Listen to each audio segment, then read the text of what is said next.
இங்கு குறிப்பிடத்தக்கது. தனது தொடர் முயற்சியால் இதுவரை 41 திருநங்கைகளுக்கு மாவட்ட ஆட்சியர் மூலம் இலவச வீட்டுமனை பட்டா பெற்று தந்துள்ளார். மாவட்ட ஆட்சியர் மூலம் பெறப்பட்ட தனது குடியிருப்பில் புறக்கணிக்கப்பட்ட திருநங்கைகளுக்காக தங்க வைக்கும் அளவுக்கு தொடர்ச்சியாக பல்வேறு அமைப்புகள் மூலம் தேவையான உதவிகளை பயிற்சிகளையும் வழங்கியுள்ளார். இவர் முயற்சியால் சமூக நலத்துறை மூலம் திருநங்கைகளுக்கு அடையாள அட்டை பெறப்பட்டு அரசின் திட்டங்களை பெற்று தந்துள்ளார். 18 திருநங்கைகளுக்கு வாகன ஓட்டுநர் பயிற்சி அளித்து உரிமம் பெற்று தந்துள்ளார். அதோடு மட்டுமின்றி தன்னிடம் நிலமில்லாத சூழ்நிலையிலும் கௌரவமாக வாழ கால்நடைகளை வளர்த்தும் வருகிறார். இதோடு மட்டுமின்றி புதுக்கோட்டை மாவட்டத்தில் உள்ள ஏரி குளங்கள் போன்றவற்றை கரைகளில் திருநங்கைகளை ஒருங்கிணைத்து 1 கோடி பனை விதை நட வேண்டும் என்ற முயற்சியிலும் ஈடுபட்டு தொடர்ந்து முயற்சித்து வருகிறார். சமூக புறக்கணிப்பில் இருக்கும் திருநங்கைகளை கௌரவமாக சமூக புறக்கணிப்பில் இருக்கும் திருநங்கைகளை கௌரவமாக வாழ்வதற்காக தொடர்ந்து உழைத்துக் கொண்டிருக்கும் திருமிகு அசீனா அவர்களை மேடைக்கு அழைக்கிறோம். அவர்களை கௌரவப்படுத்த இதோ அவர்களுக்கான ஊக்கத்தொகை இங்கே கார்த்தி அவர்கள் வழங்குவார்.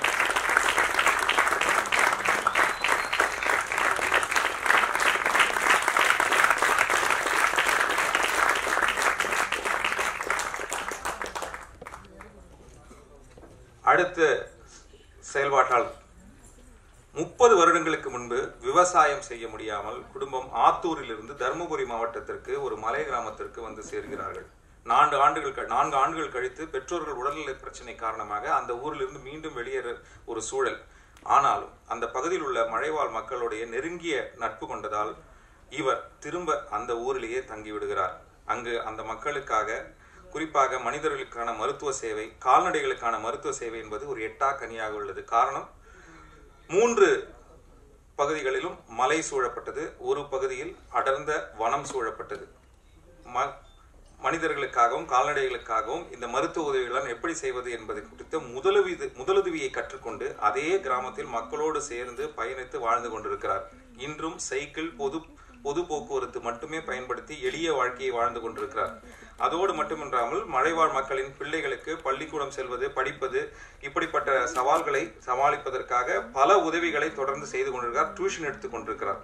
அந்த காலத்தில் தான் படித்த BA history, BA English literature இந்த படிப்பை வைத்துக் கொண்டு தன்னிடம் சிறு வயதில் டியூஷன் படித்த சிறுமி இன்று IIT சென்னையில் படித்துக் கொண்டிருக்கிறார் என்பது குறிப்பிடத்தக்கது. மலைவாழ் மக்கள் நன்மைக்காக இன்னும் திருமணம் கூட செய்து கொள்ளாமல் நம்மோடு இங்கு மேடைக்கு வருகிறார் 70 வயது இளைஞர் திரு ரவி அவர்களை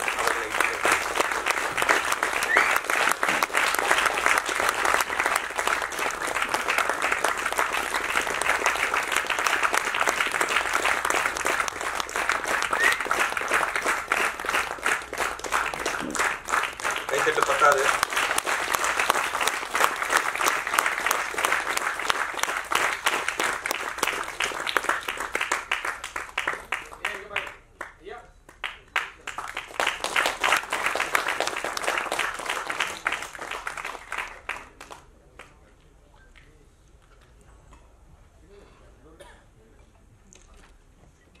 அடுத்து நாம் அறிமுகப்படுத்தப்படுபவர் 43 வயதான இவர். திருப்பூரை சார்ந்தவர். முடித்திருத்தும் கடை வைத்துள்ளார். கடந்த 23 வருடங்களாக பல்வேறு சமூக பணிகளை செய்து வருகிறார். ஆதரவற்ற நிலையில் தெரிந்து கொண்டிருக்கும் மனநலம் பாதிக்கப்பட்டவர்கள், வயதானவர்கள், பிளாட்பாரத்தில் வசித்துக் கொண்டிருக்கக்கூடிய மனிதர்கள், குறிப்பாக தொழுநோயால் பாதிக்கப்பட்டவர்கள், இவர்களுக்கெல்லாம் முடித்திருத்தம் செய்து அவர்கள் உடையை சீர்திருத்தி அவர்களை சுத்தப்படுத்தி தூய்மைப்படுத்தி காப்பகங்களில் அடைக்கலம் ஏற்படுத்தி கொடுத்துக் கொண்டிருக்கிறார். இதோடு மட்டுமின்றி தொழுநோயால் பாதிக்கப்பட்ட மக்களுக்கு முடித்திருத்தம் செய்வது மட்டுமல்லாமல் அவர்களுக்கு தேவையான உணவுகள், வேலை வாய்ப்பு இது போன்ற பணிகளையும் செய்து வருகிறார். முடித்திருத்தும் கடையில் கிடைக்கும் வருமானத்தின் மூலம்தான் இவை அனைத்தையும் அவர் செய்து வருகிறார் என்பது குறிப்பிடத்தக்கது. இவருடைய இந்த சேவை, இவரை போல 30 தன்னார்வலர்கள் எந்தவித எதிர்பார்ப்பும் இல்லாமல் இவர்களுக்கு கைகோர்த்து செயல்பட்டு வருகிறார்கள். மனநலம் பாதிக்கப்பட்டவர்கள் சிலர் வயது மூப்பில் உள்ளவர்களுக்கு இவர்களுக்கான உதவிகள் செய்வதில் மிகப்பெரிய சவால் இருந்த காலகட்டத்தில் அவர்களுக்காக காப்பகம் ஒன்றை உருவாக்குவதற்கான முயற்சி செய்து கொண்டிருக்கிறார். திரு தெய்வராஜ் அவர்களை இங்கே கௌரவப்படுத்துவதில் நாங்கள் பெருமகிழ்ச்சி அடைகிறோம். செய்யும் தொழிலே தெய்வம் என்பார்கள். தான் செய்யும் தொழிலை வைத்து மனிதர்களுக்கு தெய்வமாக திகழ்ந்து கொண்டிருக்கிறார் தெய்வராஜ். அவர்களுக்கு பாராட்டுக்கள். அடுத்து இவர்கள் ஆரணியை சேர்ந்த ஒரு தம்பதி தினமும் 100 பேருக்கு உணவளித்துக் கொண்டிருக்கிறார்கள். இதுவரை 1800 நாட்கள், அதாவது தொடர்ந்து 5 ஆண்டுகளாக தொடர்ந்து உணவளித்துக் கொண்டிருக்கிறார்கள். ஒரு நாளைக்கு 13 கிலோ அரிசி வீதம் தினமும் வீட்டிலேயே சமைத்து, பெரிய பாத்திரம்லாம் கிடைக்காது, வீட்டில் இருக்கக்கூடிய அந்த பாத்திரத்திலே தக்காளி சாதம், தயிர் சாதம், லெமன் சாதம், பிரிஞ்சி சாதம், இது மட்டும் பத்தாதுன்னு புரதம் வேணும் என்பதற்காக ஏழை எளிய மக்களுக்கு ஒரு நாள் முட்டை, ஒரு பீஸ் சிக்கன், இப்படியெல்லாம் உணவில் சேர்த்து கொண்டு செய்து கொண்டிருக்கிறார்கள். அது மட்டும் இல்லாமல் இவர்கள் செய்யும் அவர்களுடைய தந்தையார், மாமனார் இவர்களெல்லாம் இறந்த நாட்களில் கூட உணவளிப்பதை இவர்கள் நிறுத்தவில்லை. தங்கள் குழந்தைகள் கொரோனாவால் பாதிக்கப்பட்ட அன்று கூட இவர்கள் உணவளிப்பதை நிறுத்தவில்லை. கொரோனா காலங்களிலும் இவர்கள் உணவளித்துக் கொண்டிருக்கிறார்கள். 10 கல்லூரி மாணவர்களை படிக்க வைத்துக் கொண்டிருக்கிறார்கள். எந்த வகையிலுமே உணவின் தரத்தில் எந்த விதமான குறைவும் ஏற்படுத்துவதே இல்லை. தரமான உணவை செய்து கொண்டிருக்கிறார்கள், கொடுத்துக் கொண்டிருக்கிறார்கள். அவருடைய வாசகம் இதுதான்: முடிந்தவரை செய்வோம் சார், ஒருவேளை சாப்பாடு தானே, இன்னைக்கு 100 பேருனா முடியலன்னா நாளைக்கு 50 பேர் செஞ்சுக்கிட்டே இருப்போம். இந்த நம்பிக்கை நட்சத்திரமாக தெரிந்து கொண்டிருக்கும் தம்பதியினர் சுதாகர், விஜயலட்சுமி அவர்களை மேடைக்கு அழைத்து கௌரவப்படுத்துவதில் பெருமகிழ்ச்சி அடைகிறோம். அவர்களுக்கான 1 லட்ச காசோலையை கார்த்தி அவர்கள் வழங்கி கௌரவிப்பார்.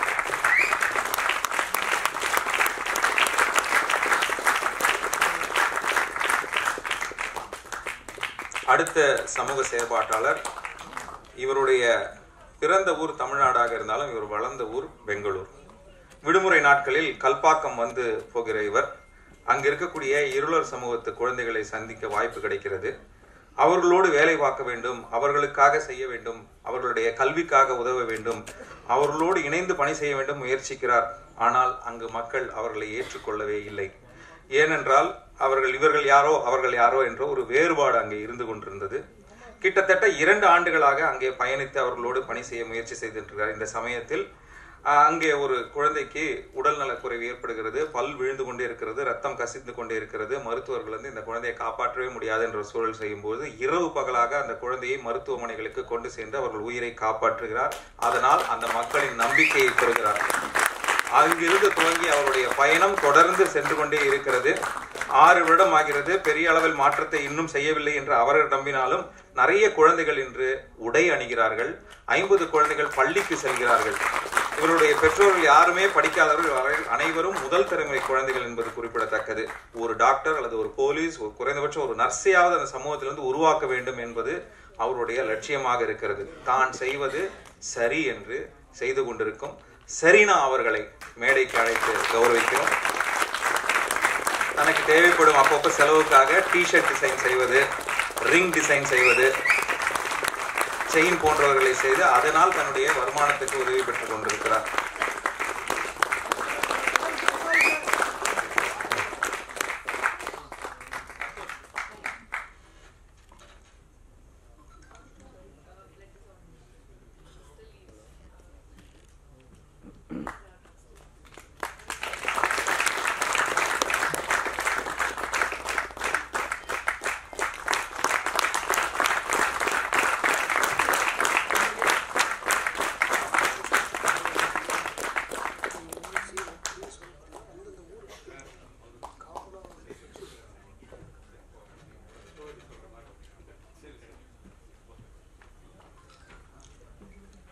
ஆயிரத்தி 1990களிலிருந்தே இவருடைய பயணத்தை துவங்கிவிட்டார்.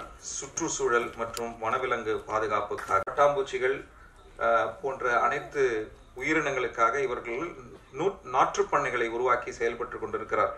இவருடைய செயல்பாட்டின் முக்கியமான விஷயமாக பாரு கழுகுகள் அது இறந்து வழிகிறது, அழிந்து வருகிறது. அதை பாதுகாக்கும் பணியில் மிக சிறப்பாக செயல்பட்டு வரும் இவருக்கு 2016ஆம் ஆண்டு கிரிட்டிக்கல் ஈகோசிஸ்டம் பார்ட்னர்ஷிப் ஃபண்ட் அமெரிக்காவிலிருந்து இவர்களுக்கு ஒரு விருதை கௌரவமாக வழங்கப்பட்டுள்ளது. அது மட்டும் இல்லாமல் பயோடைவர்சிட்டி ஹாட்ஸ்பாட் ஹீரோ என்ற விருதையும் பெற்றுள்ளார். தமிழக அரசின் பாருக்கழுகு பாதுகாப்பு குழுவில் உறுப்பினராக உள்ளார்.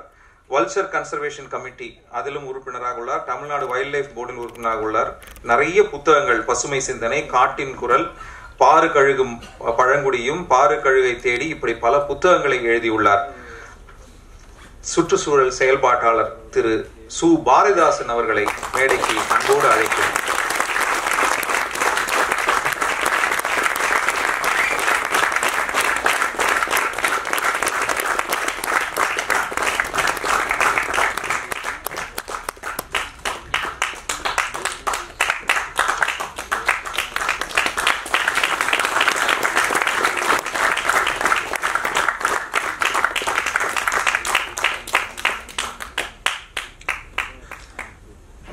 அடுத்த மனிதர் மிகவும் வித்தியாசமானவர்.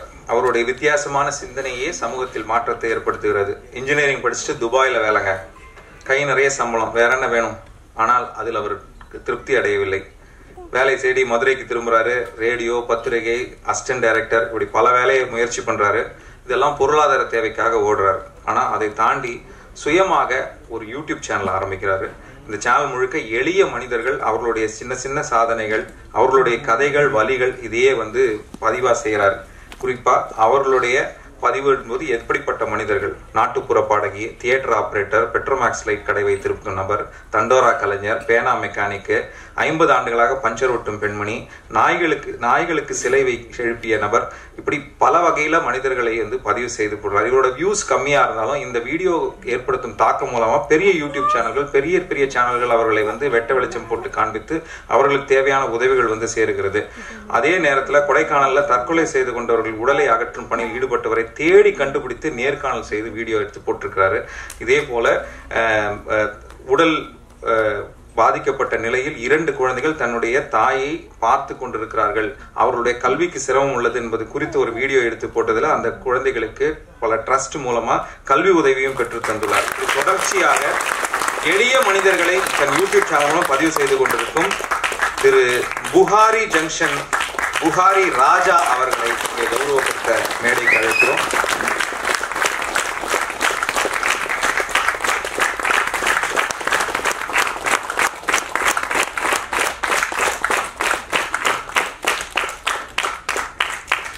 இன்றைக்கு கிராமத்தின் எந்த மூலைக்கு சென்றாலும், நகரத்தின் எந்த மூலைக்கு சென்றாலும், எந்த பகுதிக்கு சென்றாலும் சுய உதவி குழு என்றால் அனைவருக்கும் தெரியும். ஆனால் 1000 யூனிஸ் என்ற முனைவர் அவருடைய செயல்பாட்டால் ஈர்க்கப்பட்டு இன்று வரை அந்த துறையில் செயல்பட்டு கொண்டிருக்கிறார். அந்த காலகட்டத்தில் அதற்கு மைக்ரோ கிரெடிட் சிஸ்டம் என்று பெயர். அதை ஆரம்பித்து குறிப்பாக கிராமப்புற, நகர்ப்புற ஏழை பெண்களின் மத்தியில் அவருடைய தேவைகளை உணர்ந்து செயல்பட்டு வருகிறார். அது மட்டுமல்லாமல் மாணவர்களுக்காக, குழந்தைகளுக்கான கல்வி கடன் அதை உருவாக்கி நூற்றுக்கணக்கான பட்டதாரிகளை இவர்கள் உருவாக்கி இருக்கிறார். அதில் பல மருத்துவர்கள், பொறியாளர்கள் இதில் அடங்குவார்கள். அது மட்டுமல்லாமல் சுமார் ரூபாய் 50 கோடி சேமிக்கப்பட்டும் வங்கி கடனாக சுமார் ரூபாய் 100 கோடிக்கு மேல் வழங்கப்பட்டும், இது கடன் பணம் என்பது வெறும் தாள் அல்ல, இது நம்முடைய வாழ்க்கையை மாற்றும் ஒரு கருவி என்பதை தெளிவாக எளிய மக்களுக்கு புரிய வைத்து தொடர்ச்சியாக சுய உதவி குழுக்களை ஒருங்கிணைத்துக் கொண்டிருக்கும், சுய உதவி குழுக்களின் முன்னோடியாக திகழ்ந்துகொண்டிருக்கும் திரு நாகராஜ் அவர்களை மேடைக்கு அழைத்து கௌரவிக்க நாங்கள் இங்கே மகிழ்ச்சி அடைகிறோம்.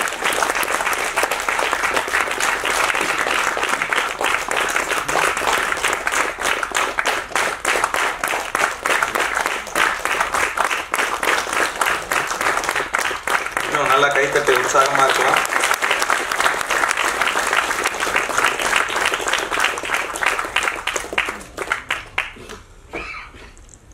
அடுத்து விழுப்புரம் மாவட்டம் விக்கிரவாண்டி ஒன்றியத்தில் பணி செய்து கொண்டிருப்பவர். இவருடைய செயல்பாடுகள் முழுக்க ஏழை எளிய குழந்தைகள், குறிப்பாக இருளர் பழங்குடி மக்களுக்காக இவர் தொடர்ச்சியாக பணி செய்து கொண்டிருக்கிறார். பழங்குடி ஈழர் மக்களுக்கான வீடு, மனை பட்டா, குடியிருப்பு, சாதி சான்று கிடைப்பதற்கு தொடர்ச்சியாக பணி செய்து கொண்டிருக்கிறார். மாணவர்களுக்கு கோடைக்கால பயிற்சிகள் நடத்தி கொண்டிருக்கிறார். அதுவும் 15 நாட்கள் தங்கி பயிலும் வகையிலான கோடைக்கால பயிற்சிகள் நடத்துவது. பழங்குடி மாணவர்களுக்கான தங்கி பயிலும் கல்வி நிறுவனத்தையும் இங்கே நடத்தி கொண்டிருக்கிறார். தமிழக அரசின் வீடு கட்டும் திட்டத்தின் கீழ் சித்தலிங்கமிடத்தில் உள்ள நீதிபதி கே சந்துரு குடியிருப்பில் 85 வீடுகள், வீரநாமூர் கிராமத்தில் 26 வீடுகள், தென்னேரி கிராமத்தில் 39 வீடுகள், இவை அனைத்தும் அரசு உதவி மட்டுமல்லாமல் தொண்டு நிறுவனங்களின் உதவியும் இணைத்து இவர்கள் மெத்தை வீடு, படிக்கட்டுகள் கட்டுவது என்று பல வகையில் மக்களுக்காக உதவி செய்து கொண்டிருக்கிறார். கொரோனா காலத்திலும் இவர் பல பணிகள் செய்தார். திண்டிவனம் மாணவர்களுக்கு இலவசமாக கல்வி அளித்து வரும் தாய் தமிழ் நடுநிலை பள்ளியில் பயிலும் மாணவர்களுக்காக இவர் கல்வி மற்றும் மதிய உணவையும் வழங்கி வருகிறார். பழங்குடி மக்கள் கல்விக்காக செயல்பட்டு வரும் திரு ரஃபேல் ராஜ் அவர்களை மேடைக்கு அழைத்து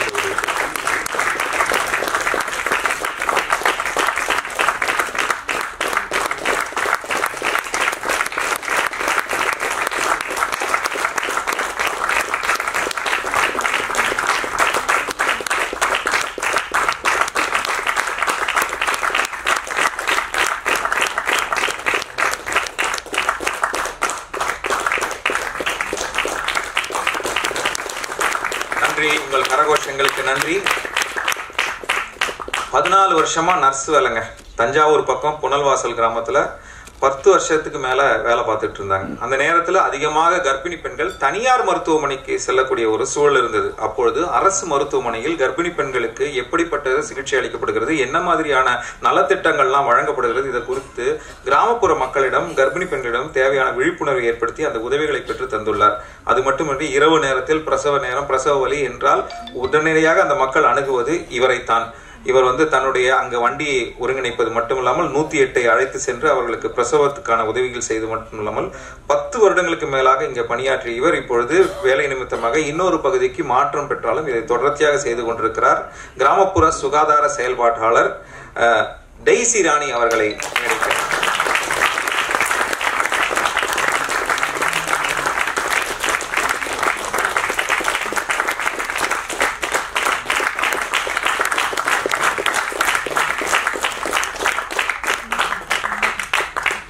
அவினாசி வேலாயுதம் பாலத்தை சேர்ந்தவர் இவருங்க. 15 வருஷத்துக்கு மேலாக இவர் செய்யும் பணி பாம்பை பிடித்து பாதுகாப்பாக அதை காட்டில் விடுறது. இதுவரை லட்சக்கணக்கான பாம்புகளை காப்பாற்றியுள்ளார். அதற்காக யாரிடமும் இவர் பணம் வாங்குவதில்லை, இலவசமாக இந்த சேவையை செய்து வருகிறார். 100கணக்கான பாம்பு பிடிக்கும் இளைஞர்களையும் இவர் உருவாக்கி இருக்கிறார் பயிற்சி கொடுத்து. இதோடு மட்டுமின்றி தெருவில் ஆதரவு என்று தெரிவித்து கொண்டிருக்கும் நாய்க்குட்டிகளையும், அடிப்பட்ட நாய்க்குட்டிகளை எல்லாம் பாதுகாத்து பராமரித்து வருகிறார். அதற்காக வாடகைக்கு ஒரு இடம் எடுத்து 144 நாய்களை பராமரித்து வருகிறார். அவருடைய அண்ணன் நினைவாக தினமும் 30 சாப்பாடு அவினாசியில் வழங்கி வருகிறார். இதுக்கான செலவை காலையில 3 மணிக்கு எழுந்து இரவு 11 மணி வரைக்கும் பல வேலைகள், கிடைக்கிற எல்லா வேலையும் மூட்டை தூக்கறதுல இருந்து பொருளுக்கு தண்ணி கேன் பொருள் விற்கிறது, என்ன வேலையா இருந்தாலும் செய்து இந்த சம்பாதித்த எல்லாமே இந்த நற்காரியத்துக்காக செய்கிறார். வீட்டுக்கு தன்னுடைய சம்பாதியம், மனைவியுடைய உழைப்பை வீட்டுக்கு அந்த சம்பாதித்தை எடுத்துக்கிறாங்க. பிள்ளைகள் அரசு பள்ளியில் படிக்கிறாங்க. வேற என்னங்க இருக்கு அப்படின்னு சொல்லி தொடர்ந்து விலங்குகள் நலனுக்காக பணி செய்து கொண்டிருக்கும் விஜய் எனும் விஜயகாந்த் அவர்களை மேடைக்கு ஏற்றி கௌரவப்படுத்த நாங்கள் பெருமகிழ்ச்சி அடைகிறோம்.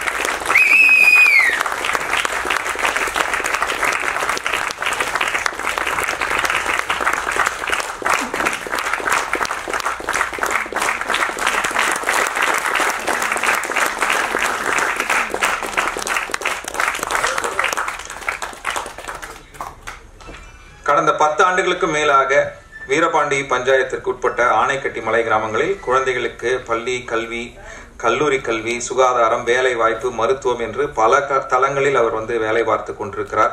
வீட்டுக்கு ஒரு கழிப்பிடம், கால்நடைகளுக்கு மருத்துவம் என பல துறைகளில் வேலைப்பட்டு கொண்டிருக்கிறார். ஆனைக்கட்டி மலை கிராமத்திலே தங்கி மலைவாழ் மக்களுக்காக தனது வாழ்க்கையை அர்ப்பணித்திருக்கிறார். குறிப்பாக கண்டவழி மலைவாழ் மக்களுக்காக அரசு கொடுத்த 1.80 மானியத் தொகை அவர் காந்திபுரம் 2வது வீதியில் தனது சொத்தை விற்று வந்த பணம் 18 லட்சம் ரூபாயையும் செலவு செய்து 2020இல் 5 வீடுகள் கட்டி கொடுத்திருக்கிறார்.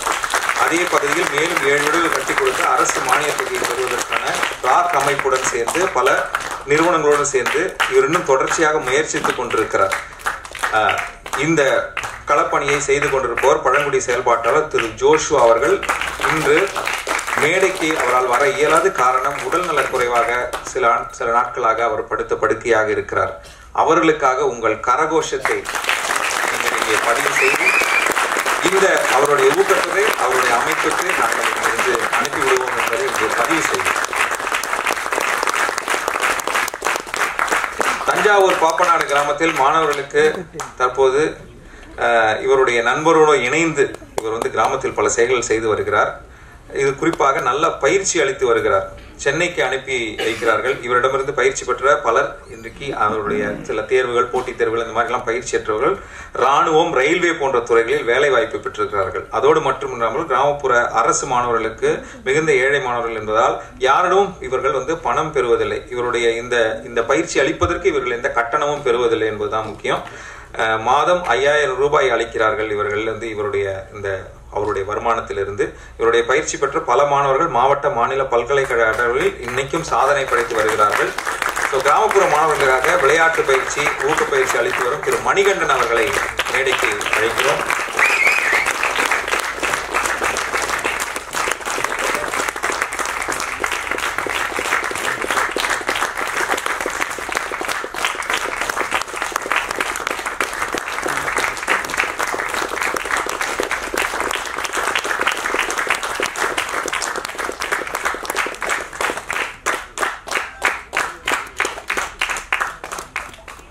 தனது ஆசிரியர் பணி நேரம் போக பழவேற்காடு மற்றும் பொன்னேரி பகுதிகளில் இருளல் மக்கள் வாழும் சுமார் 50க்கும் மேற்பட்ட கிராமங்களை தத்தெடுத்து அவர்களுக்கு இலவச மாலை நேர பாடசாலை, உரிமை பெறுதலுக்கான விழிப்புணர்வு, உணவு வழங்குதல், ஆடை வழங்குதல், சுய வேலைவாய்ப்பு பயிற்சி, இப்படி 10 ஆண்டுகளுக்கு மேலாக செய்து வருகிறார். முதியோர், விதவைகள், சிறுவர்கள் என பல திட்டங்களை இங்கே உருவாக்கி மக்களுக்காக களப்பணி ஆற்றி வரும் சமூக செயற்பாட்டாளர் திரு ஆறுமுகம் அவர்களை மேடைக்கு ஏற்றி கௌரவிக்கிறோம்.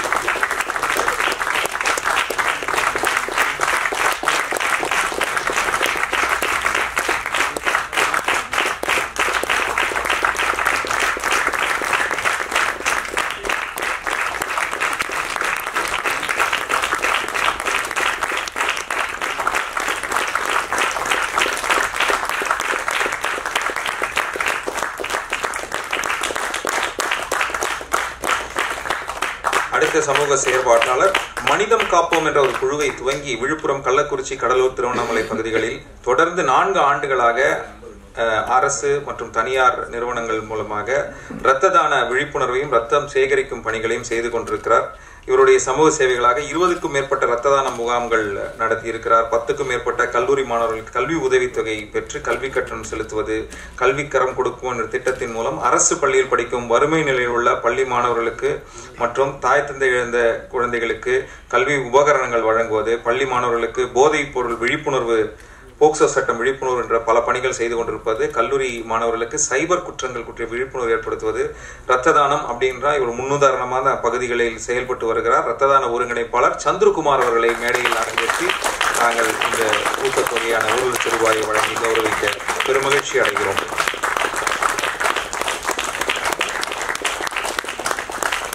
இன்னும் கரகோஷம் வேணும். ஏன்னா சந்திரகுமார் இன்னும் பல வருஷம் வேலை செய்ய வேண்டியிருக்கு. இவருடைய உற்சாகம் தான் அவர்களும் உற்சாகப்படுத்தும்.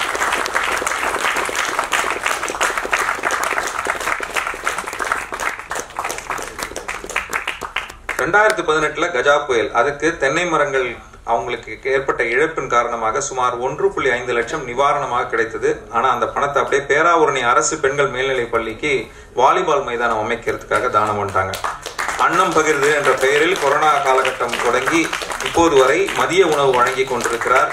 கணவனால் கைவிடப்பட்ட பெண்கள், ஆதரவற்ற விதவை பெண்கள், மாற்றுத்திறனாளி பெண்களுக்காக உதவிகள் நேரடியாகவும் மாவட்ட சமூக அலுவலர் மூலமாகவும் இதை செயல்படுத்தி கொண்டிருக்கிறார். தொடர்ச்சியாக பேராவூரணியில் அன்பில் நாம் அறக்கட்டளை ஏற்படுத்தி அதன் மூலமாக முதியோர், பெண்கள் என்று பலருக்கும் உதவி செய்து கொண்டிருக்கும் ஆதரவற்ற பெண்களுக்கான செயல்பாட்டாளர் பாக்யலட்சுமி அவர்களை மேடை கழைத்து நாங்கள் இங்கே கௌரவிப்பதில் பெருமகிழ்ச்சி அடைகிறோம்.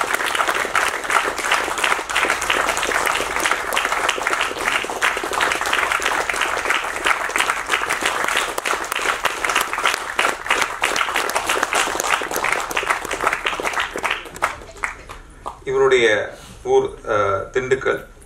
ஆனால் அடிப்படையில் இவர் ஒரு கட்டிடக்கலை நிபுணர், பட்டம் பெற்று மும்பை, டெல்லி போன்ற பல நகரங்களில் வேலை பார்த்து கொண்டிருக்கும் போது கட்டிடம் இல்லாமல் சாலை ஓரங்களில் வசிக்கும் மக்களை பார்த்து வருந்தி ஏன் இந்த நிலை என்பது குறித்து அவர் அதனால் மனம் ஓட்டம் பெற்று அவர் ஒரு முறை காட்டுப்பள்ளி, குக்கு காட்டுப்பள்ளி அமைப்பின் சிவராஜ் அவர்களை சந்திக்கிறார்.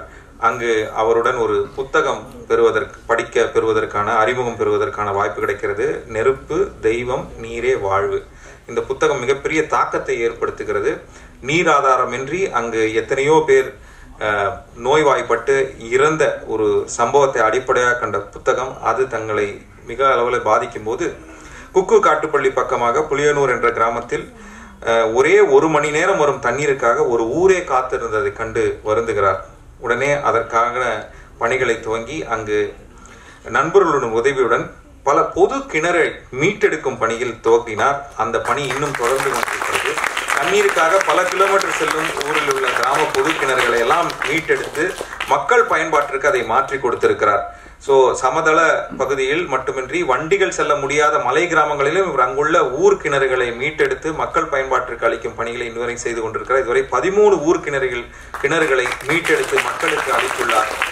ஊர் கிணறு புனரமைப்பாளர் மஞ்சரி அவர்களை மேடை கழித்து கௌரவிப்பதில் நாங்கள் பெருமகிழ்ச்சி அடைகிறோம். மஞ்சரி எங்கிருந்தாலும் மேடைக்கு அவருடைய குழுவினர் இங்கே வந்திருக்கிறார்கள். அவர்களை மேடைக்கு அழைக்கிறோம்.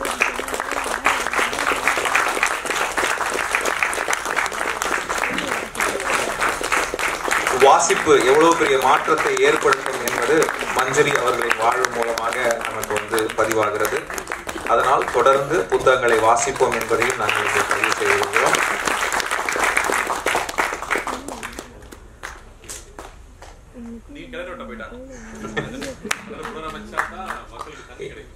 இன்றும் நண்பர்கள் எல்லாம் கிணறு வெட்ட சென்றிருக்கிறார்கள். ஆனால் சில பேர் இன்னைக்கு வந்து சேர முடியல என்பதை இங்கே பதிவு செய்திருக்கிறார்கள். அவர்களுக்கு பாராட்டுக்கள். அவங்களுக்கு கேட்கட்டும் நம்ம கரகோஷம் இன்னும் ஒரு தடவை அவங்களுக்காக. இந்தியாவின் முதல் திருநங்கை மனிதவள மேலாண்மை ப்ரொஃபஷனல், அவர் HR ப்ரொஃபஷனல். இவங்க கடந்த 15 வருடங்களுக்கு மேலாக மாற்றுத்திறனாளிகள், முதியோர் போன்றவர்களுக்காக வாழ்வாதாரத்துக்காக பல பணிகள் செய்து கொண்டிருக்கிறார். செயற்கை கால், வீல் சேர்ஸ், வாக்கிங் ஸ்டிக் போன்ற பல உதவிகளை வந்து இவர்கள் செய்து கொண்டிருக்கிறார். மாற்றுத்திறனாளிகளுக்கான கல்வி உதவி, சீருடை உதவி, அது மட்டும் இல்லாமல் பயிற்சி வகுப்புகள், திறனாய்வு, அவர்கள் திறன்கள் வளர்க்கும் பல பயிற்சிகளை வந்து இவர்கள் செய்து கொண்டிருக்கிறார்கள். மாற்றுத்திறனாளி குடும்பத்தினருக்காக மாதம் 20 கிலோ மளிகை பொருட்கள் என்று பல வகையில் உதவிகள் செய்து கொண்டிருக்கிறார். இது மட்டும் இல்லாமல் சுற்றுச்சூழல் பாதுகாப்பு, திருநங்கைகளுக்கான படிப்புக்கான வழிகாட்டுதல், கல்லூரி பள்ளி மாணவர்களுக்கான விழிப்புணர்வு ஏற்படுத்துதல் என்று பல தளங்களில் இயங்கி வரும் ஒரு HR ப்ரொஃபஷனல் என்று சொல்லக்கூடிய மாற்றுத்திறனாளிகள் செயல்பாட்டாளர் மதுமிதா கோமதி நாயகம் அவர்களை வந்து நாங்கள் கௌரவப்படுத்த விரும்புகிறோம். ஆனால் இன்று அவர்களுடைய பணி சுமை காரணமாக அவர்களால் இங்கே வர முடியவில்லை. அதனால் அவர்களுக்கான இந்த உதவியை நாங்கள் வந்து அவர்களுக்கு அனுப்பிவிடுவோம். அவர்களுக்கான உங்கள் கரகோஷத்தை நாங்கள் இங்கே ஏற்படுத்துகிறோம். குறிப்பாக திருநங்கைகள் என்றால் அவர்களுடைய வாழ்வாதாரத்துக்கு மட்டுமே போராடக்கூடிய ஒரு நேரத்தில் தான் முன்னேறிய பிறகு சமூகத்தை முன்னேற்ற வேண்டும் செயல்படுவதற்காக ஒரு ஜோரா நல்லா கை தட்டிட்டு. அடுத்த செயல்பாட்டாளர் கடலூர் குறிஞ்சிப்பாடியை சேர்ந்தவர். அங்குள்ள வட்டார வள மையத்தில் பணிபுரிகிறார். வட்டார வள மையம் என்னன்னா மூளை நரம்பியல் முடக்குவாதத்தால் பாதிக்கப்பட்ட மாணவர்களுக்கு சிறப்பு பள்ளியாக அது செயல்படுது. குறிப்பாக இங்க இருக்கக்கூடிய குழந்தைகள் அந்த பள்ளியில் நடந்து செல்லும் போது அந்த தரையெல்லாம் சொரசொரப்பா இருக்கிறதுனால தன்னுடைய கை, கால், முட்டி எல்லாம் தேய்ந்து போகிறத அவங்க பாக்குறாங்க. எப்படி அதை வந்து அவர்கள் பார்த்து அதனால் அவர் ஒரு மாற்றத்தை ஏற்படுத்தினா அங்க வந்து டைல்ஸ் போட்டு அந்த தரையை முதல்ல மாத்துறாங்க. இது போல ஒரு சின்ன சின்ன விஷயங்களாக செய்து கொண்டிருக்கிறார்கள்.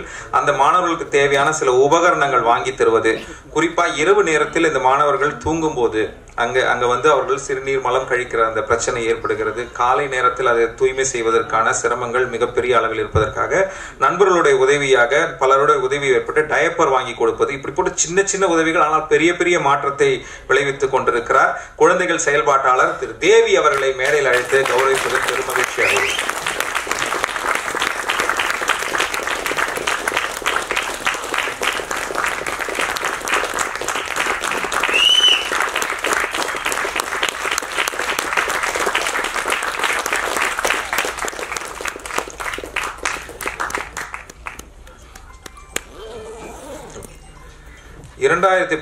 ஆண்டு முதல் சென்னை, செங்கல்பட்டு, காஞ்சிபுரம் போன்ற மாவட்டங்களில் ஆதரவற்று இறப்பவர்களை அடக்கம் செய்து வருகின்றனர். இவர் மாதத்திற்கு 130 உடல்களை அடக்கம் செய்து வருகின்றனர்.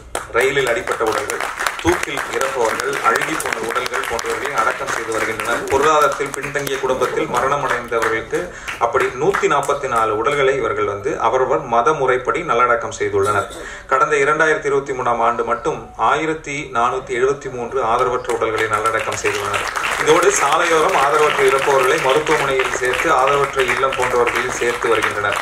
2024 ஆண்டுக்குள் சமத்துவ மயானம் உருவாக முயற்சித்து வருகிறார்கள். உறவுகள் அறக்கட்டளையில் அவர்கள் செய்யும் அமரர் செயல்பாட்டாளர்களை தங்களுக்கு மேடையில் அழைத்து கௌரவப்படுத்த பெருமகிழ்ச்சி அடைகிறோம். பெருத்த கரகோஷத்துடன் உறவுகள் அறக்கட்டளை நண்பர்களை இங்கே கிடைக்கிறது.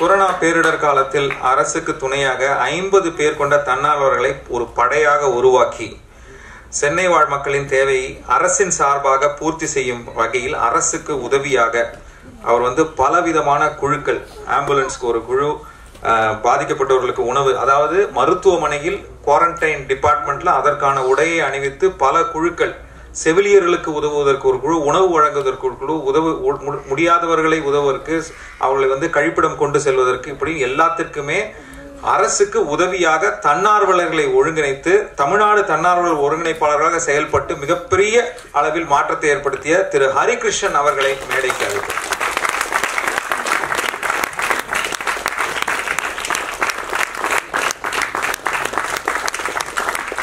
இவர்களுடைய பணி கொரோனா காலகட்டத்தில் அரசுக்கு இவர்கள் மருத்துவமனைகளில் பேருதவியாக இருந்தார்கள் என்பது குறிப்பிடத்தக்கது. இன்னைக்கும் இந்த மாதிரி குழுக்களை ஒருங்கிணைத்து பல தேவைகளுக்கு அரசுக்கு இவர்கள் வந்து தந்து கொண்டே இருக்கிறார்கள். அதை ஒரு மாடலா செயல்படுத்தி கொண்டிருக்கிறார்கள். அவர்களுக்கு கரகோஷத்துடன் நம்முடைய நன்றியையும் பாராட்டையும் தெரிவித்துக் கொள்வோம்.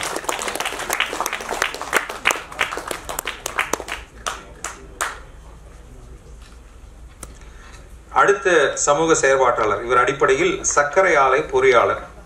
அவர் அதை விட்டுவிட்டு மக்கள் பணிக்காக களத்திற்கு வந்தவர். 30 ஆண்டுகளுக்கும் மேலாக ஏழை எளிய மக்களின் நலன் சார்ந்து, உரிமை சார்ந்து பிரச்சனைகளுக்காக இவர் போராடி வருகிறார். வீரப்பன் தேடுதல் வேட்டையில் பழங்குடி மக்களுக்கு நிகழ்த்தப்பட்ட கொடுமையை வெளிக்கொண்டு வந்ததில் இவருடைய பங்கு மிகவும் முக்கியமானது. கொரோனா காலகட்டத்தில் பல இடங்களில் உதவி பெற்று மலைவாழ் மக்கள் பசியார உதவி இருக்கிறார். இவரது முன்னெடுப்பு மூலமாக அண்மையில் பழங்குடிகளுக்கான மறுவாழ்வு மையம் ஒன்றை தாமரைக்கரை அருகே சுமார் 50 லட்சம் செலவீட்டில் தங்கள் தோழர்கள் பங்களிப்பில் ஒரு பெரிய கட்டிடத்தை கட்டியுள்ளார்.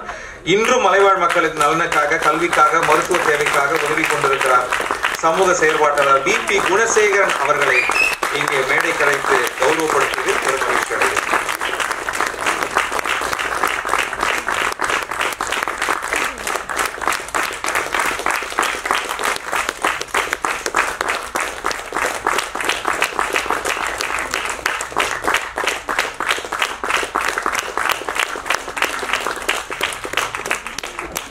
குறிப்பா பிடி ஆசிரியர் அப்படின்னாரே நிறைய நேரம் அவங்க ஸ்கூல்ல இருந்தாலும் எங்க இருக்காங்கன்னே தெரியாது அப்படின்னு ஒரு குற்றச்சாட்டு ஒரு காலத்துல இருந்துச்சு. ஆனா இவர் வந்து உடற்கல்வி ஆசிரியராக பணிபுரிவதோடு மட்டும் இல்லாமல் விளையாட்டு பயிற்சியாளர்களாகவும் செயல்பட்டு வருகிறார். எப்படி செயல்படுறாருன்னா, இவர் வைத்துள்ள சாந்தோம் விளையாட்டு பயிற்சி மையம் மூலமாக அந்த பகுதியில் இருக்கக்கூடிய மீனவ மாணவர்களுக்காக இலவசமாக பயிற்சி அளித்து வருகிறார். அவர்களை விளையாட்டுத் துறையில் சாதனையாளர்களாக மாற்றி வருகிறார்.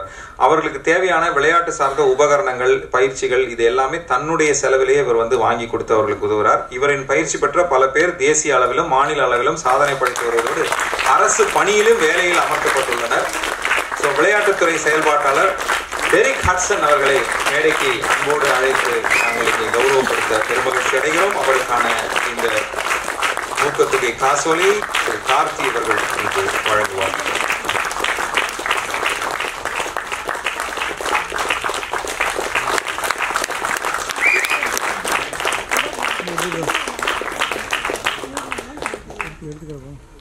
சாக்கடையான இடத்த சுத்தம் செஞ்சு தயார்படுத்திக்கிட்டு மறுபக்கம் எங்க தம்பி சதீஷ் வீட்டு மொட்டை மாடியில 2014 வருஷம் டாக்டர் அம்பேத்கர் பகுத்தறிவு பாடசாலை என்ற பெயர்ல பாடசாலை நடத்த ஆரம்பிச்சாங்க. அப்புறம் எங்க ஊர் ஜனங்களோட பக்க பலத்தால எல்லா பிரச்சனைகளையும் கடந்து தெருவா உண்டியல் வசூல் செஞ்சு சமூக அக்கறையுள்ள நண்பர்கள் கிட்ட நிதி வசூல் செஞ்சு எங்க பிள்ளைங்களை கஞ்சா குடின்னு திசை திருப்பாம எங்களால முடிஞ்ச அளவுக்கு கல்வி பக்கம் திருப்பணுங்க.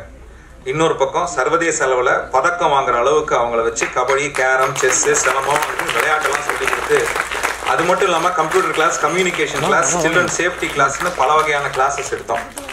இப்ப கல்வி, விளையாட்டு எல்லாத்துலயும் சேர்ந்து மொத்தம் 15 ஆசிரியர்களை வச்சு பாடசாலையை சிறந்த திசையில நடத்திட்டு இருக்கோம். 150 பசங்க படிக்கிறாங்க.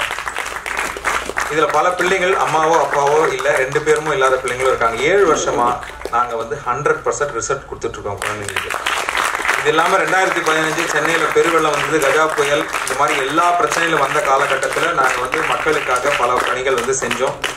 ஸோ மின்சார வாரியம், தாசில்தார் ஆபீஸ் இப்படின்னு முதியோர் உதவித்தொகைன்னு அரசு சேவைகளையும் வாங்கி தரோம்.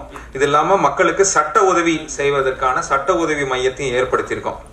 கொரோனா காலகட்டத்தில் என்ன பண்ணோம் அப்படின்னா, மக்களுக்கு அந்த நேரத்தில் தேவைப்படக்கூடிய அரிசி, காய்கறி, இந்த மாதிரி பொருட்கள் எல்லாம் சேகரிச்சு குடிச்சோம். அதை விட முக்கியமா ஆக்சிஜன் தேவைப்படுது, மருத்துவமனை கொண்டு செல்லணும்னு சொல்லிட்டு நாங்க புதுசா வந்து ஒரு ஆட்டோ ஆம்புலன்ஸ் உருவாக்கணும். இந்த கான்செப்ட் ஆட்டோ ஆம்புலன்ஸ் உருவாக்கி, ஆட்டோ ஆம்புலன்ஸ் மட்டும் இல்லாம ஆக்சிஜன் ஆம்புலன்ஸையும் உருவாக்கணும். ஆட்டோலயே ஆக்சிஜன் சிலிண்டர் வச்ச ஆம்புலன்ஸையும் நாங்க வந்து உருவாக்கணும்.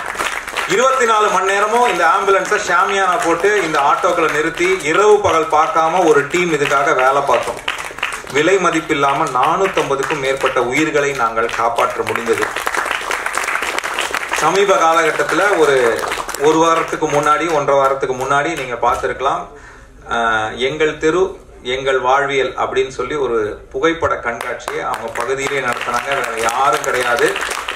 வட சென்னை அப்படின்னா வட சென்னையா அப்படின்னு யோசிச்சவங்க வட சென்னை தான் இனி தலை சென்னை அப்படின்னு தலைமை பண்புடன் முன்னுதாரணமாக இருக்கும் வியாசை தோழர்களை மேடைக்கு அழைத்து கௌரவப்படுத்த நாங்கள் பெருமகிழ்ச்சி அடைகிறோம். அவர்களுக்கான இந்த ஊக்கத்தொகையை 1 லட்சம் ரூபாய் காசோலையை திரு கார்த்தி அவர்கள் இங்கே வழங்குவார்.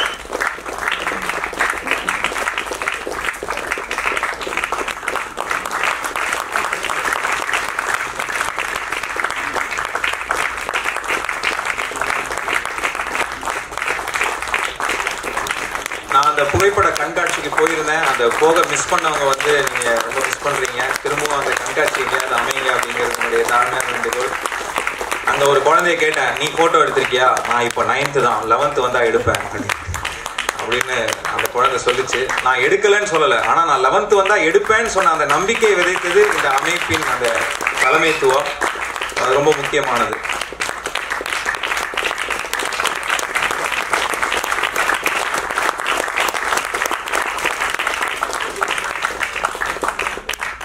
நன்றி நன்றி நன்றி. 25 சமூக செயல்பாட்டர்களை கௌரவித்து விட்டோம். ஆனால் அசையாமல் ஒரு இடத்துல நின்று இத்தனை பேருக்கு நீங்கள் வந்து இந்த ஊக்கத்தொகை கொடுத்துருக்கீங்க. கார்த்தி 25 இந்த நேரத்தில் இத்தனை நபர்களை உங்களோட மேடையில் எடுத்து புகைப்படம் எடுத்துக்கிட்ட இந்த உணர்வு உங்களுக்கு எப்படி இருக்கு? இந்த பாலம் எப்படி இருக்கு? எல்லாருக்கும் வணக்கம். முக்கியமாக வந்து இங்கே ஒரு அன்பு சார்ந்த மக்கள் இவ்வளோ பேரை ஒருங்கிணைச்சதே எனக்கு அவ்வளோ சந்தோஷமாக இருக்கு. ஒவ்வொருத்தரை பற்றியும் அவர் சொல்ல சொல்ல கேட்கறதே நெகிழ்ச்சியாக இருந்துச்சு. எப்படி அவங்களால இப்போ இயங்க முடியுது அப்படிங்கிறது ரொம்ப ரொம்ப சந்தோஷமாக இருந்தது. இங்கே அழைப்பேற்று வந்தவங்க எல்லாருக்கும், தன்னார்வலர்கள் எல்லாருக்கும் முதல்ல என்னுடைய இதயபூர்வமான நன்றியை தெரிவிச்சுக்கிறேன். பத்திரிகை நண்பர்கள் பெரியவங்க எல்லாருக்கும் வணக்கம். என் தம்பிகள் எல்லாருக்கும் வணக்கம். 25வது படம் ரீச் பண்ணிட்டோம்.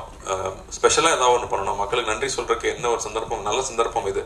அப்படிங்கும்போது ஒரு கோடி ரூபாய்க்கு ஏதாவது ஒன்று பண்ணணும். அப்படிங்கும்போது ஃபர்ஸ்ட் அன்னதானம் பண்ணலான்னு சொன்னாங்க. நான் பணம் தான் கொடுக்க முடிஞ்சது. ஆனால் தம்பிங்க தான் ஒவ்வொரு இடமா போய் நின்று ஒவ்வொரு நாளும் 1000 பேருக்கு சாப்பாடு போட்டிருக்காங்க, அவங்க கையால் போட்டிருக்காங்க. ஸோ அவங்களுக்கு நான் நன்றி சொல்றதுக்கான தருணமே கிடைக்கல. இந்த தருணத்தில் அவங்களுக்கு நன்றி சொல்லிக்கிறேன்.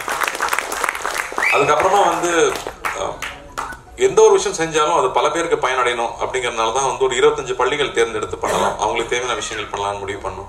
அதே மாதிரி 25 ஹாஸ்பிட்டல்ஸோ இல்லாட்டி வந்து ஆதரவற்றோர் இருக்கிற பள்ளிகள் இல்லாட்டி இல்லங்களை தேர்ந்தெடுத்து பண்ணலான்னு ஒரு 25 தேர்ந்தெடுத்தோம். அதுக்கப்புறமா வந்து இன்னொரு நம்ம தம்பிக்கு கொடுத்த ஐடியா தான், அன்னை தன்னார்வலர்கள் வந்து இங்கே அவ்வளோ பேர் இயங்கிக்கிட்டு இருக்காங்க. அவங்களுக்கான பாராட்டுகள் கிடைக்கிறது இல்லை, அவங்க பாராட்டு எதிர்பார்க்குறவங்களும் கிடையாது. உண்மையாவே எனக்கு வந்து இவங்களை அழைச்சா வருவாங்களானே எனக்கு ஒரு பயம் இருந்துச்சு. ஏன்னா பாராட்டு எதிர்பார்க்காம வேலை செய்யறவங்க, அவங்களுக்கு நம்ம என்ன தொகை கொடுத்தாலும் அது உடனே மக்களுக்கு தான் போய் சேரும். அப்படி ரொம்ப நல்லா பணியாற்றுறவங்கன்னு சொல்லி நம்ம ஒரு லிஸ்ட் எடுக்கலாம்னு எடுத்தா ஒரு பெரிய லிஸ்டே இருக்கு. அதுல 25 பேர் தான் எங்கனால இப்ப பண்ண முடிஞ்சிச்சு. அந்த 25 பேரை தேர்ந்தெடுத்து அவங்களை அழைச்சு நம்ம எந்த தொகை கொடுத்தாலும் அது பல பேருக்கு போய் சேரும் நிச்சயமா தெரியும். ஸோ எங்க அழைப்பு ஏற்று வந்து எங்களை கௌரவப்படுத்தி இதை வந்து வாங்கிக்கிட்டவங்க எல்லாருக்கும் என்னோட நன்றியை தெரிவிச்சுக்கிறேன். சின்ன சின்ன குழந்தைகளுக்கு வந்து என்னங்க சொல்லித்தரலாம் அப்படின்னு கேட்டா அன்பா இருக்க கத்துக் கொடுங்கன்றது மட்டும்தான் சொல்றாங்க. ஃபர்ஸ்ட் அவங்களுக்கு வந்து பணம் சம்பாதிக்கிறதோ இல்ல என்ன படிக்கணுமோங்கிறதெல்லாம் தாண்டி அன்பு தான் முக்கியன்றாங்க. அப்படி இந்த அன்புங்கிற ஒரு விஷயத்துக்காக முன்ன பின்ன தெரியாதவங்க, உதவி வேணும்னு கேட்க தெரியாதவங்களை போய் பார்த்து நின்று அவங்களுக்கு என்ன தேவைன்னு தொடர்ந்து இயங்குறது சாதாரண விஷயம் இல்லை. இங்க வந்து என்னால இன்னைக்கு எவ்வளவு முடியுதோ நான் பண்றேன் அப்படின்னு சொல்லி நிறுத்தாம பண்றது இருக்கு இல்லையா, அவங்க யாருமே இங்க பெரிய வசதி வாய்ப்பு இருக்கிறவங்க கிடையாது. தனக்கு இது வேணும் தனக்கு அது வேணும்னு நினைச்சிருந்தா இவங்க அவங்கள அதை தாண்டி போயிருக்கலாம், அதை நாடி போயிருக்கலாம். எனக்கு ஒரு வீடு வேணும் ஒரு கார் வாங்கணும்னு நினைச்சா அதை நாடி போயிருக்கலாம். அப்படி இல்லாமல் என்னை சுத்தி இருக்கிற மக்கள் சந்தோஷமா இருக்கணும். அன்னைக்கு பார்த்தேன் அவங்க வந்து வீடு இல்லாம ரோட்ல படுத்திருக்காங்க, அவங்களுக்கு என்ன பண்ண முடியுங்கிற சிந்தனை எப்பவுமே மனசுல ஓடிட்டு இருக்கிறதுனாலதான் அவங்களால இப்படி இயங்க முடியுது. இவங்களை இங்க அழைச்சு இங்க இந்த மீடியா வெளிச்சத்துக்கு முன்னாடி அடையாளப்படுத்துறது எனக்கு சந்தோஷமா இருக்கு. ஏன்னா இங்க உதவி பண்ணணும்னு நினைக்கிறவங்க நிறைய பேர் இருக்காங்க. ஆனா யார் மூலமா உதவி பண்றதுன்னு தெரியாது. பணம் இருக்கு, ஆனா நேரம் இல்லை. அப்போ இங்க நேரம் செலவழிச்சு, மதிப்பிட முடியாத அந்த நேரத்தை செலவழிச்சு அங்க போய் நின்று வேலை செய்யறவங்க இவ்வளவு நல்ல உள்ளங்கள் இங்க இருக்காங்க அப்படின்னு நம்ம மக்களுக்கு தெரியணும். அதுக்காகவே இதை ஆர்கனைஸ் பண்ணணும்னு சொல்லலாம். ஏன்னா இதன் மூலமா இவங்க எல்லாம் அந்தந்த ஊர்ல இருக்காங்கன்னு தெரியும். வெவ்வேறு ஊர்ல இருந்து வந்திருக்காங்க இங்க. ஸோ அங்க இருக்கிற செல்வந்தர்கள், அங்க இருக்கிற நல்ல மனம் படைத்தவர்கள் யாருக்கு உதவி பண்ணணும், யார் மூலமா உதவி பண்ணணும்னு நினைச்சா அவங்க எல்லாருமே இருக்காங்க அப்படின்னு அடையாளப்படுத்தி காட்டுறதும் இதுல முக்கியமா நான் நினைச்சேன். அதுக்காக இந்த விழா ஏற்படுத்தி கொடுத்த தம்பிகளுக்கும் நன்றி. இங்க வந்திருந்து பெருமை சேர்த்து இந்த விஷயத்தை பதிவு பண்ண பத்திரிகை ஊடக நண்பர்களுக்கும் என்னுடைய மனமான நன்றியை தெரிவிச்சுக்கிறேன். அண்ட் இந்த பணி தொடரும். இன்னும் நிறைய விஷயம் பண்ண வேண்டியது இருக்கு. இது ஒரு இடைக்காலம்னு சொல்லலாம். இந்த காலத்துல இதை செஞ்சு முடிஞ்சதுங்கிறது எனக்கு ரொம்ப ரொம்ப மகிழ்ச்சி. ரொம்ப நன்றி. தேங்க்யூ.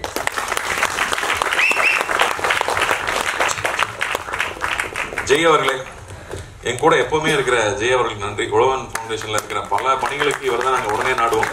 நீங்க சொல்லிட்டீங்களா வந்துடுறேன் அப்படின்னு சொல்ற ஒரு நண்பர். ரொம்ப நன்றி, ரொம்ப நன்றி.